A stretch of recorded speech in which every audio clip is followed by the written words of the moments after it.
नमस्कार, मैं विक्रम और हम हमेशा कुछ अलग दिखाने का प्रयास करते हैं। इन दिनों तमाम रियलिटी शो हैं जहां पर युवा युवतियां इनमें प्रयास कर रहे हैं कि आखिर किस तरह से इस रियलिटी शो का हिस्सा बन पाए। लेकिन रियलिटी शो में आखिर किन लोगों ने महारत हासिल की, यानी कि पूरे देश में अपना नाम रोशन किया, देश का, अपने जिले का, उसके साथ साथ जहां पर हम आपको बता दें कि देश की राजधानी दिल्ली का।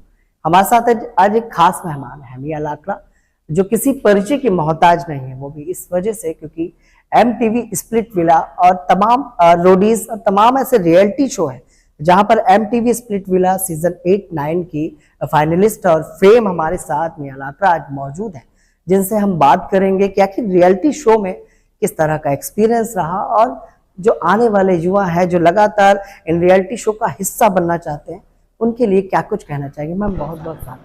Thank you so much Vikram ji, इतने अच्छे शब्दों से आपने हमारा स्वागत किया अपने शो पे। मैम क्या कहना चाहेंगे, क्योंकि रियलिटी शो तो तमाम है और कहीं ना कहीं लोग इसका हिस्सा बनना चाहते हैं, खासकर युवा, उनके लिए मैसेज क्या है सबसे पहले शुरुआत में यही। विक्रम जी आपने सही बोला कि आजकल के युवा है ये चकाचौंध की दुनिया में एंटर करना चाहती है, लेकिन उनको सही तरीका नहीं पता कि कैसे हम एंट्री करते हैं। प्लस हमारी जो एंटरटेनमेंट की जो वर्ल्ड है वो दिखने में बहुत फ्लैशी है, लेकिन इसके पीछे बहुत ज़्यादा स्ट्रगल, बहुत मेंटली स्ट्रांग होना बहुत ज़्यादा इंपॉर्टेंट होता है। तो मैं जितने भी यूथ यंगस्टर्स हैं बिफोर एंटरिंग इस इंडस्ट्री में, मैं चाहूँगी कि एक तो बहुत अच्छे से आप रिसर्च करें, बहुत अच्छे से आपको अपने आप को मेंटली और अपीयरेंस वे में तैयार करें। तीसरी चीज़ जो आपका मेन मुद्दा है कि कैसे एंट्री करें या क्या क्या होता है इसमें, ये होता है कि यार शो तो बहुत सारे हैं लेकिन एंट्री लेना बहुत ज़्यादा मुश्किल है। दूसरी चीज़, बहुत सारे नकली फेक ऑडिशंस भी होते हैं, तो ये आपको बहुत ज़्यादा ध्यान में रखना पड़ेगा कि अगर आप ऑडिशन के लिए जा रहे हैं तो क्रॉस चेक करें किसी जाने मैंने उसमें से, या फिर कहीं आपने एडवर्टीजमेंट दिया है या देखा है तो उसको आप यहाँ वहाँ से क्रॉस चेक करें। प्लस आप फ़ोन करिए कि इतना जेन्युइन है या नहीं है, क्योंकि कोई भी reality show, I will be honest, audition के लिए पैसे नहीं लेता। कोई भी रियलिटी शो आपको शो में लेने के लिए पैसे नहीं लेता। तीसरी चीज़ जो बहुत लोगों ने माइंडसेट बनाया कि कॉम्प्रोमाइज़ेस होते हैं या आपको पता नहीं गलत गलत तरीक़ों से जाना पड़ता है, ऐसा कुछ भी नहीं है। वो पहले होता होगा नहीं होता मुझे नहीं पता, लेकिन जितना मैंने जाना है और इतने 10-12 साल मुझे हो गए, हर को टैलेंट, अगर आपका लक है तो आप अंदर जाओगे और जेन्युइन ऑडिशन क्रैक करने की ज़रूरत पड़ती है। तो ये जो रियलिटी शोज़ है वो हर जगह भी नहीं हो रहे होते हैं। अगर आप हर जगह गली मोहल्ले में जाओगे, शहर शहर में ऑडिशन हो, इसका मतलब वो गलत है। जो जेन्युइन रियलिटी शो होता है वो कुछ कुछ शहरों में होता है, जेन्युइन प्रोडक्शन हाउसेस के साथ ही होते हैं। हाँ जी, हाँ जी, हाँ जी। मियां जी, चूंकि ये एक वुमेन है, बिजनेसमैन वुमेन है, एक मॉडल है, सफल मॉडल है, आज किसी परिचय की ज़रूरत नहीं है और लोगों के बीच में एक अच्छा नाम आपका है।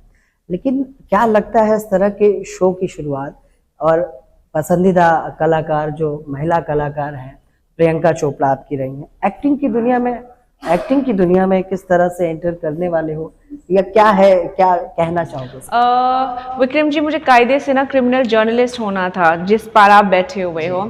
सो जब मैं अपना ग्रेजुएशन मास्टर डिग्री कर रही थी मास कॉम में, तब मुझे ये मॉडलिंग का ऑफ़र आया। फिर एक मॉडलिंग से फिर दूसरे असाइनमेंट में, दूसरे से तीसरे, ऐसे करते करते फिर एक शो के लिए किसी ने मुझे बोला कि यार आपकी शक्ल है ना एक फॉरेन मॉडल है नयोमी कैम्पबेल, उनसे मिलती है।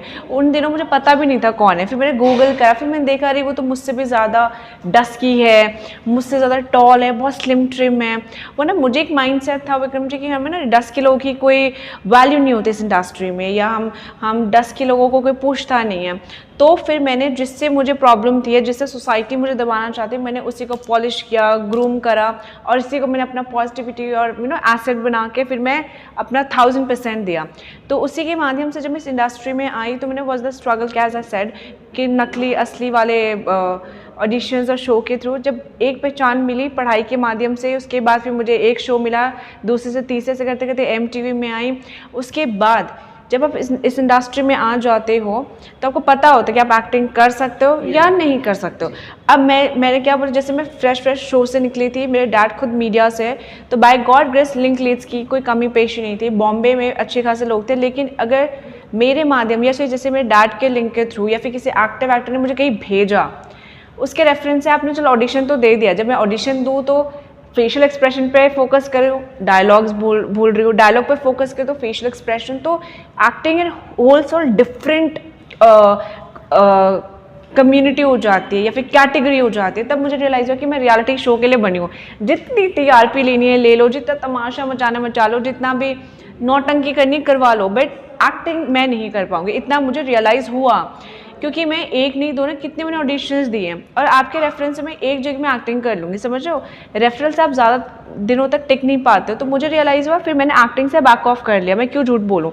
सो अगर कभी आएगा तो वही रियलिटी शो में, जैसे मेरे और मेरी टीम बिग बॉस के लिए बहुत ज़्यादा ट्राई कर रही थी, एंड बाय गॉड गेस एक बार वाइल्ड कार्ड के लिए एंट्री के लिए फ़ोन आया भी था, लेकिन इंटरनली बहुत सी चीज़ें होती है कि रातों रात एंट्री करनी है, ये करनी है, तो किसी कारणवश नहीं जा पाई, उसके बाद लक ने साथ नहीं दिया। तो उसी फेम को मैंने फिर अपने बिजनेस वाले सेंस में इनकैश कर लिया, बिकॉज वही चीज़ है, टाइम रहते यू शुड नो, क्योंकि एक्टिंग मॉडलिंग गाइज अगर दिमाग में रखे हुए हैं तो बहुत शॉर्ट टर्म चमकने वाली दुनिया होती है। टाइम रहते आपको प्लान ए भी होना चाहिए, प्लान बी भी होना चाहिए, प्लान सी भी होना चाहिए, क्योंकि एक काम नहीं किया तो बी नहीं तो सी, क्योंकि जिस फील्ड में मैं अपने लाइफस्टाइल से कॉम्प्रोमाइज़ नहीं कर सकती। और मैंने आज तक कभी जॉब नहीं किया, तो सडनली मैं इस मॉडलिंग एक्टिंग को छोड़ के 9 to 5 लिए जॉब भी नहीं कर सकती। तो we should know next plan हमारा क्या होगा, कोई भी चीज़ परमानेंट नहीं होती। तो इसी दौरान मैंने अपनी ग्रूमिंग इंस्टीट्यूट खोली, उसी दौरान बाय गॉड ग्रेस मैं अपने लेबल से हैंड बैग भी ला रही हूँ, तो साइमल्टेनियसली चीज़ें चल रही हैं। अच्छा मिया जी, अचानक पत्रकार मॉडलिंग और मतलब मॉडलिंग और रियलिटी शो की दुनिया में आने का क्या कारण रहा, किस तरह से ये अवसर मिला आपको, जैसे आपने बताया पिताजी से? कारण ये था कि जब मैं अपनी ग्रेजुएशन मास्टर डिग्री कर रही थी, तो डैड ने सिंपली बोला था कि मेरे घर में सब एजुकेटेड है, मतलब हम क्रिश्चियन फैमिली में ना कोई रोकम टोकी नहीं है, अच्छे ख्यालात, ओपन माइंड रहते हो। उन्हें सिंपली बोला जो करना है करो, it just like do not compromise with your studies, क्योंकि आज के ज़माने में आपके साथ कुछ भी छीना छानी हो सकता है, कहीं पे भी टेम्परेचर, लेकिन आपकी एजुकेशन है जो आपके साथ ज़िंदगी भर रहेगी। तो पढ़ाई को मैंने कॉम्प्रोमाइज़ नहीं करा, लेकिन हाँ मैंने हर चीज़ में टाइम पास के तौर पर लिया। फिर अब जैसे मुझे फ़ोटो खिंचाने का शौक है, फ़ोटो भी खींच रही है, उसके लिए पैसे भी मिल रहे हैं, ऐसे हो रहे हैं।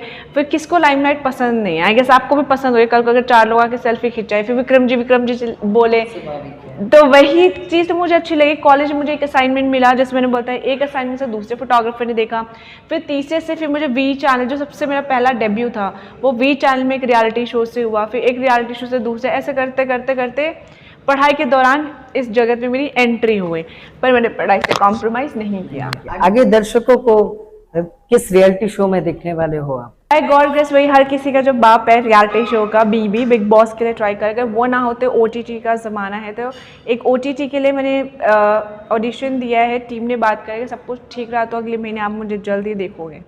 लखनऊ आई हैं? हाँ जी। लखनऊ की क्या खास बात है या क्या अच्छा लगता है, और किस वजह से लखनऊ से प्रभावित हैं आप? लखनऊ से मेरा बहुत पुराना ताल्लुकात है, ये आज पहली बार दूसरी बार नहीं आई हूँ, ये मेरे को शायद याद भी नहीं है, गिनती भी नहीं कर पाई, क्योंकि ये लॉकडाउन बहुत थोड़ा स्लो हो गया, अदरवाइज़ लॉकडाउन से पहले मेरा साल में 3-4 चक्कर लग ही जाता था। जैसे इस साल भी ये मेरा तीसरा विजिट है, और अभी सितंबर के फर्स्ट वीक में दोबारा आ रही हूँ।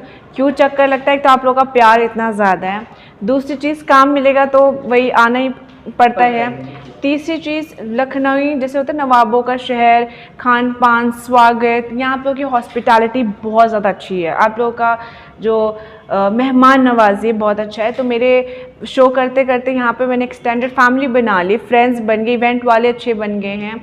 तो यहाँ का खान पान, लेकिन मेरे जो खाने का बड़ा शौक है, मैं हर चीज़ खा नहीं सकती, मैं थोड़ा चखने के सेंस में सब कुछ खा जाती हूँ। फिर जैसे लास्ट टाइम आई थी, इनफैक्ट अभी आपसे फ्री होने के बाद फिर मैं चिकन सूट लेने जाऊंगी अपने लिए भी, अपने बहनों वगैरह के लिए, फिर तो वही चीज़ है। जी आखिरी सवाल है आपसे, महिला हैं आप, महिलाएं कहीं ना कहीं स्ट्रगल रोज करती हैं, एक महिला घर चलाती है तो एक महिला देश चलाती है, तो एक महिला जैसा बिजनेस चला रही है, क्या कहना चाहेंगी उन लोगों के लिए जो महिलाओं को वो अवसर नहीं देते हैं कि वो बढ़कर आगे जा सके? गाइस वो ज़माना चला गया जहाँ आप औरतों को घर बिठाना चाहोगे। मैं तो ये कहूँगी कि जिस घर की औरतें फीमेल्स पढ़ी लिखी हो, चाहे हो भी ना, लेकिन काम काज है, कुछ टैलेंट है, अगर फैमिली या फिर उसका पार्टनर, बॉयफ्रेंड, भैया, हस्बैंड, कोई भी चाचा तो सपोर्ट कर रहा है, तो वो खुशकिस्मत की बात है, क्योंकि 1+1 इज़ ऑलवेज 2, मतलब 1 + माइनस कभी माइनस नहीं हो सकता। आपके घर में अगर 10 लोग कमा रहे हैं, उसमें 11वीं एक औरत होगी तो आपके लिए ऐड ऑन ही कर रही है। कल को क्या आपको अच्छा लगे हर 1 रुपये 2 रुपये छोटी छोटी चीज़ों के लिए आपसे पैसे मांगे, डिपेंडेंट हो, ईश्वर ना करे घर को कल को ऊंच नीच हो गया तो आपके साथ साथ आपकी जो बेटर हाफ है या जो भी फीमेल है वो फाइनेंशियली इंडिपेंडेंट हो। फाइनेंशियली इंडिपेंडेंट से विक्रम जी बहुत से रास्ते खुल जाते हैं। आप मेंटली स्ट्रांग होते हैं, आप फाइनेंशियली स्ट्रांग होते हो, कल को आपको इसमें डिपेंडेंट होने की ज़रूरत नहीं है। फाइनेंशियली स्ट्रांग का मतलब मैं आज के जो यंगस्टर्स भी हैं या फिर जो मेल साइकोलॉजी में कहूँगी, फाइनेंशियली स्ट्रांग औरतें होने का ये मतलब नहीं कि हमारे वैल्यूज़ कम हो जाते हैं या फिर अपनी जिम्मेदारी से पीछे हटते हैं। मैं तो कहती हूँ हम औरतें मल्टी टैलेंटेड है। अगर हम काम भी करेंगे तो हमें पता है भाई मुझे अपना घर भी संभालें, मुझे अपने पति भी संभालें, मुझे अपने बच्चे भी संभालें, या मेरा बिजनेस है या फिर मुझे पता है मेरे घर छोटी बहुत है तो बैलेंस करना आता है। हम काम काज, इसका ये मतलब नहीं हम बाकी चीज़ों में आलसी हो जाएंगे। तो मे भी शायद ये लोगों को लगता होगा या आदमियों का माइंड सेट है कि काम करेगी पता नहीं इज्जत देगी नहीं देगी, काम कर रही है घर पे वो काम घर के काम काज करेगी, तीसरी चीज़ काम कर रही है तो पता नहीं कल को हमें ना दबा दे, ऐसा कुछ नहीं है। और शायद हो भी सकते हैं, तो मैं ये नहीं कहूँगी 5 उंगलियां गाइस बराबर नहीं होते। तो वही चीज़ है, सपोर्ट करो, क्योंकि सपोर्ट से क्या होता है आपने तो अपना अच्छा कर्म कर दिया ना, बाकी ऊपर वाला देख रहा है। तो वही चीज़ है। कुछ हमारे चैनल के दर्शकों अपने देश को कुछ कहना चाहेंगे, कोई मैसेज? वेल आपके दर्शकों को और आपके चैनल को ये बोलूँगी कि इनका चैनल ज़रूर देखिए, सब्सक्राइब करिए, क्योंकि जैसे ये मैंने जितना इनको नोटिस कर ध्यान दिया है, वुमेन एम्पावरमेंट बहुत ज़्यादा सपोर्ट करते हैं। इसके अलावा कोई भी लखनऊ में नया आर्टिस्ट आते हैं ये सबसे पहले वहाँ पहुँच जाते हैं, पता नहीं इनको कहाँ से खबर मिल जाती है जासूसों की तरह।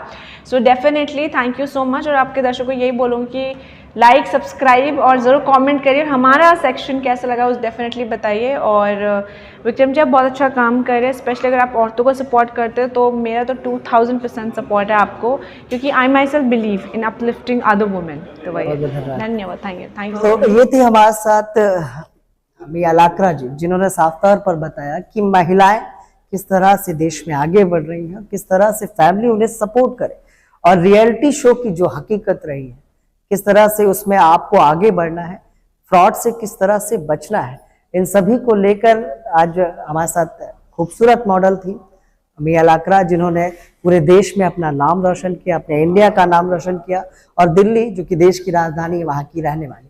रियलिटी शो के बारे में आज हमारी खास बातचीत थी। मिया लाकरा से फिर मिलेंगे हम किसी खास मेहमान के साथ। आज के लिए बस इतना ही।